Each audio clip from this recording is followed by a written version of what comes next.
சென்னை மணப்பாக்கத்தில் உள்ள வீட்டில் வைக்கப்பட்டுள்ள இளங்கோவனின் உடலுக்கு முதலமைச்சர் ஸ்டாலின் அஞ்சலி செலுத்தி வருகிறார். விவரங்களை செய்தியாளர் மாணிக்கம் வழங்கிட கேட்கலாம். மாணிக்கம், வணக்கம். இது பற்றின மேலும் விவரங்கள்.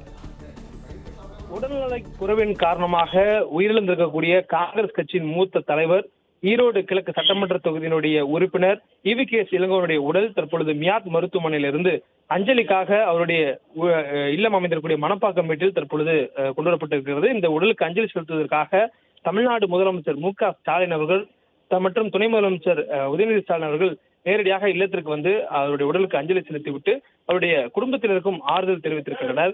இந்த இழப்பு தொடர்பாக முதலமைச்சர் ஏற்கனவே இரங்கல் குறிப்பை வெளியிட்டிருந்தார். அந்த இரங்கல் குறிப்பில் EVKS இளங்கோவனுடைய இழப்பு என்பது பெரும் துயரத்தை ஏற்படுத்துவதாக அவர் குறிப்பிட்டிருந்தார். மேலும் அவருடைய நினைவுகளை பகிர்ந்திருந்த முதலமைச்சர் EVKS இளங்கோவன் அவர்களை எப்பொழுதெல்லாம் நேரில் சந்தித்தாலும் உடல்நலம் பார்த்துக் கொள்வதற்காக அறிவுறுத்தியதாகவும், அப்போதெல்லாம் அவர் மகன் திருமகன் ஈவேரா 2023 இறந்ததுக்கு பிறகாக அந்த சோகத்திலிருந்து மீண்டும் மக்கள் பணி ஆற்றுவதில் மிக உற்சாகமாக இருந்தார்.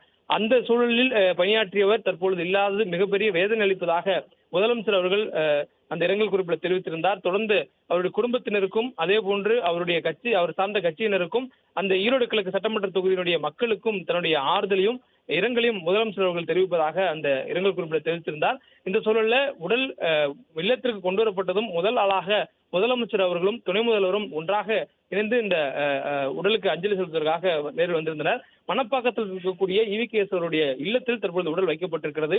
இந்த உடல் இன்று முழுவதும் நாளை தினமும் பொதுமக்களுடைய அஞ்சலிக்காக வைக்கப்படும் என்ற தகவல் அவருடைய குடும்பத்தார் சார்பில் தெரிவிக்கப்பட்டிருக்கிறது.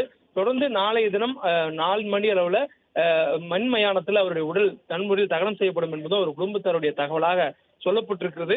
இந்த சூழலில் முதலமைச்சர் அவர்களும் துணை முதல்வரும் EVKS அவருடைய உடலுக்கு நேரில் வந்து அஞ்சலி செலுத்தியிருக்கின்றனர். அவருடைய குடும்பத்தினர், பிரிந்திருக்கக்கூடிய குடும்பத்தினருக்கு ஆறுதலை தெரிவித்துவிட்டு தற்பொழுது முதலமைச்சரும் துணை முதலமைச்சரும் புறப்பட்டிருக்கின்றனர். மேலும் மூத்த அரசியல் கட்சி தலைவர்கள் பலர் EVKS இளங்கோவன் அவருடைய உடலுக்கு மரியாதை செலுத்துவதற்காக தற்பொழுது வந்தவண்ணம் இருக்கின்றனர். முதலமைச்சரை தொடர்ந்து வைகோ அவர்கள் அஞ்சலி செலுத்தியிருக்கிறார். அதே போன்று காங்கிரஸ் கட்சியுடைய மூத்த தலைவர்கள் பலரும் தற்போது நேரில் வந்து அஞ்சலி செலுத்தி வருகின்றனர். குறிப்பாக EVKS இளங்கோவனை பொறுத்தவரையிலும் விவரங்களை வழங்க நன்றி மாணிக்கம்.